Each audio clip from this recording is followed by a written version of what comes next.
नमस्कार दोस्तों, मैं अनुज कुमार और आप देख रहे हैं हमारा यूट्यूब चैनल।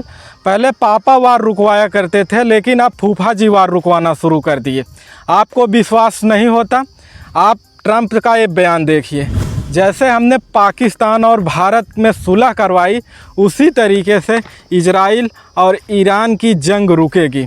पहले इन्होंने लगभग अपने 12-13 अलग अलग प्रेस कॉन्फ्रेंस और रैलियों में कह चुके हैं कि हमने व्यापार की धमकी देकर भारत और पाकिस्तान का युद्ध रुकवाया। आप लोग समझिए, कोई भी व्यक्ति बार बार एक ही बात को रिपीट क्यों करना चाहता है? जब उसको लगता है कि हमारी इस बात को कोई सीरियसली नहीं ले रहा है, तो उस बात को बार बार रिपीट करना चाहता है। और ट्रंप चाचा यही कर रहे हैं। ये इस बात को बार बार रिपीट कर रहे हैं कि हमने भारत और पाकिस्तान का युद्ध रुकवा दिया। समस्या ट्रंप चाचा में नहीं है। समस्या यहाँ पर यह है कि मोदी जी एक बार भी नहीं बोल रहे हैं कि ट्रंप चाचा ये बार बार आप क्या बोले जा रहे हैं। दोस्त उनके हैं, ट्रंप दोस्त, आप ये बार बार क्या बोले जा रहे हैं? मोदी जी एक बार भी नहीं पूछ रहे हैं। और सबसे बड़ी समस्या ये है कि मोदी जी पहले ही वार रुकवाने का क्रेडिट ले चुके हैं। रसिया और यूक्रेन का वार मोदी जी रुकवाते थे, लेकिन अब चाचा जी आ गए हैं। पापा ने वार रुकवा दी। पापा हमें नौकरी क्यों नहीं देते? पापा हमें नौकरी क्यों नहीं देते? और मोदी जी विदेशी दौरे पर चले गए हैं। मोदी जी इस समय साइप्रस, कनाडा और क्रोएशिया के विदेशी दौरे पर हैं। और बीबीसी न्यूज़ ने एक आपको थंबनेल दिखा रहा हूं, जिसमें बीबीसी न्यूज़ ने लिखा है, तुर्की से भिड़ने वाले इस छोटे से देश में क्यों गए पीएम मोदी? मैं तो कह सकता हूं कि क्यों गए, बता सकता हूं। इसलिए गए हैं मोदी जी, उनका मन देश में नहीं लग रहा है। उधर दोस्त ट्रंप इस तरीके का बयान दे देकर मन भारी कर दिया। दूसरी तरफ इनको सीज फायर बेचारे को घुटने पर लाने वाले प्रधानमंत्री कह के लोगों ने परेशान कर दिया था। मन बहलाने, घूमने टहलने थोड़ा गए हैं। और सबसे बड़ी समस्या ये है कि जो ट्रंप बयान दे देकर आज भक्तों का बुरा हाल कर रहा है, उस ट्रंप को समझना चाहिए कि जब वो चुनाव लड़ रहा था तो इन्हीं भक्त उसके लिए हवन कर रहे थे, पूजा कर रहे थे उसको जिताने के लिए। लेकिन आज वो भक्तों के लिए भी ऐसा बयान देना शुरू कर दिया है। उनका ट्रंप का एक बयान और आया है, इजराइल खामनेई को मारना चाहता था, मैंने रोक दिया।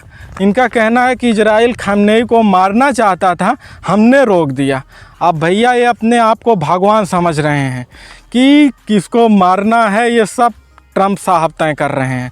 और हमारे मोदी जी भी पहले कह चुके हैं कि मैं तो नॉन बायोलॉजिकल हूँ। भाई साहब, मोदी जी की सारी क्रेडिट ट्रंप आप साहब चुरा लेंगे? दोस्त हैं तो क्या हुआ, दोस्ती की सारी क्रेडिट आप ले लेंगे? और जब से भारत में विमान दुर्घटना हुआ है, उस जहाज़ में 241 लोगों की जान गई है, तब से एक चर्चा बड़ी तेज़ी के साथ हो रही है सोशल मीडिया पर नरेंद्र मोदी की फ़ोटो को लेकर।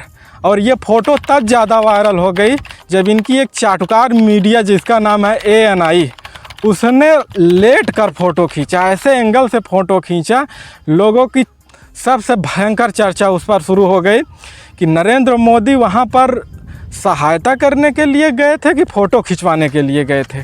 लेकिन नरेंद्र मोदी का इसी बीच एक पुराना वीडियो वायरल हो गया। सबसे पहले आप उस वीडियो को देख लीजिए। तो कहा जाता है इस कोने से फोटो लो, इस कोने से फोटो लो, ताकि दुनिया को पता चले। भाइयों बहनों, हम तो पैदा ही गरीबी में हुए हैं। इस वीडियो के बाद मैं तो नरेंद्र मोदी जी से कहना चाहता हूं कि सबसे ज़्यादा फ़ोटो तो नरेंद्र मोदी जी आप खिंचाते हैं। कसरत करते हुए, खाते हुए, पानी पीते हुए, चलते हुए, झंडी दिखाते हुए, ढोल बजाते हुए, कागज़ पर सिग्नेचर करते हुए, हर पोज में तो आप सबसे ज़्यादा फ़ोटो खिंचाए हैं। अगर आपको इसके बावजूद भी हमारे बात पर विश्वास नहीं होता कि नरेंद्र मोदी ऐसा कैसे कर सकते हैं, तो इसके लिए मैं नरेंद्र मोदी और राहुल गांधी का एक वीडियो दिखा रहा हूं। इस वीडियो को आप देखकर खुद समझ जाएंगे कि सबसे ज़्यादा कैमरा जीवी कौन है, राहुल गांधी, नरेंद्र मोदी। आप सबसे पहले ये वीडियो देखिए। भैया प्रेस वाले थोड़े नीचे हो जाएं तो लोगों को दिखे।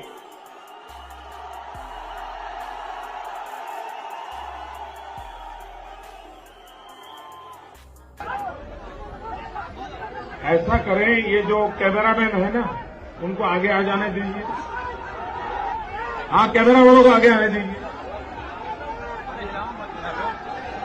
इसके बाद मैं आप लोगों को उत्तर प्रदेश के बिजनौर का एक वीडियो दिखा रहा हूं।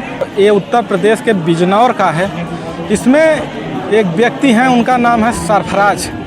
वो अपने किडनी के डायलिसिस के लिए एक बिजनौर के ज़िला अस्पताल में भर्ती थे और भाई साहब बिजली कट गई और उनके पास जो जगलेटर था उसमें डीजल भी नहीं था। आप सोचिए, ज़िला अस्पतालों की हालत ये हो चुकी है कि जगलेटर तो है लेकिन जगलेटर में डीजल नहीं है और बेचारे को डायलिसिस पर चढ़ा दिया गया था। और डायलिसिस के विषय में अगर आप जानना चाहते हैं तो मैं आपको थोड़ा सा हिंट दे देता हूँ। ये किडनी की एक बीमारी के कारण डायलिसिस होता है। इसमें बहुत कष्ट होता है मरीज को।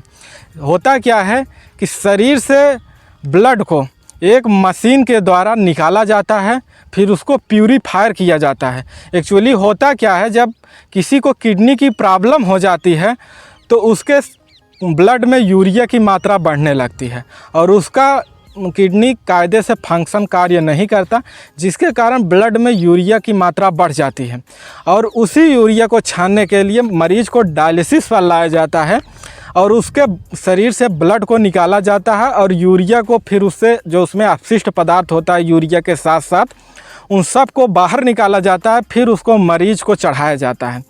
और इसी तरीके फिर उसको बार बार ये प्रक्रम करना पड़ता है और इसमें मरीज को बहुत ज़्यादा पेन होता है, दर्द होता है। लेकिन हमारे उत्तर प्रदेश के ज़िला अस्पतालों की हालत ऐसी हो चुकी है कि बेचारे को डायलिसिस पर चढ़ाया गया था और बिजली कट गई तो जगलेटर में डीजल नहीं था, इसलिए उसकी जान चली गई। और मैं तो यहाँ कह सकता हूँ उसकी मौत नहीं हुई है, उसकी हत्या हुई है। जो सरकार हमसे टैक्स लेती है, हमसे जीएसटी लेती है, लेकिन हमारे जान के साथ इस तरीके का खिलवाड़ करती है और कहती है कि हम जापान से आगे चले गए हैं, हम 4 ट्रिलियन इकोनॉमी बनाने जा रहे हैं।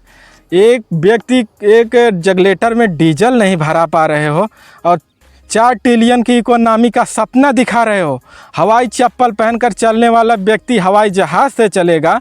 जो व्यक्ति हवाई जहाज़ से चल रहा है, जहाज़ टेकअप करती है और वो आग के गुब्बारे में बदल जाती है।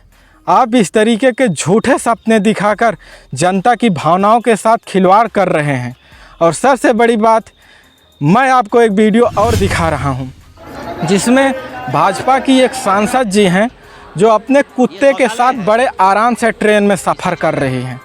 और उसके बाद मैं आपको जो वीडियो चल रहा है स्क्रीन पर, इस वीडियो में आप देखेंगे कि जो लोग ट्रेन में सफ़र कर रहे हैं वो कितनी मशक्क़त के साथ ट्रेन में सफ़र कर रहे हैं। उनको खड़े होने की तिनके भर भी जगह नहीं है। लोगों के ऊपर लोग चढ़कर सफ़र कर रहे हैं। लेकिन हमने संसद को इसीलिए चुना है, इनको संसद बनाकर संसद में इसीलिए भेजा है कि ये कुत्ते को भी अपने सीट पर बैठाकर सफ़र करें और हम लोग मानव होकर हम लोगों के ऊपर चढ़कर सफ़र करें। और इतनी बेतहाशा गर्मी में कुंभ मेले में कहाँ स्टैम्पेड हुआ, इतनी भगदड़ हुई। दिल्ली में हुआ और प्रयागराज संगम पर हुआ। लोगों को क्या समझते हैं ये लोग? हमको तो लगता है कि मोदी जी सोचते हैं इस देश में 140 करोड़ लोग रहते हैं, अगर 2-4 लोग मर ही गए तो क्या हो जाएगा, ज़्यादा से ज़्यादा क्या हो जाएगा। ये तो कहते हैं ना कि ज़्यादा से ज़्यादा हमारा क्या कर लोगे भाई, हम तो झोला उठाकर फ़कीर आदमी हैं, चल पड़ेंगे जी। भाई साहब, आपको ये वीडियो कैसा लगा? अगर इसमें थोड़ी भी सच्चाई नज़र आई हो तो इस वीडियो को ज़्यादा से ज़्यादा शेयर करिएगा। वीडियो देखने के लिए आप सभी का बहुत बहुत धन्यवाद।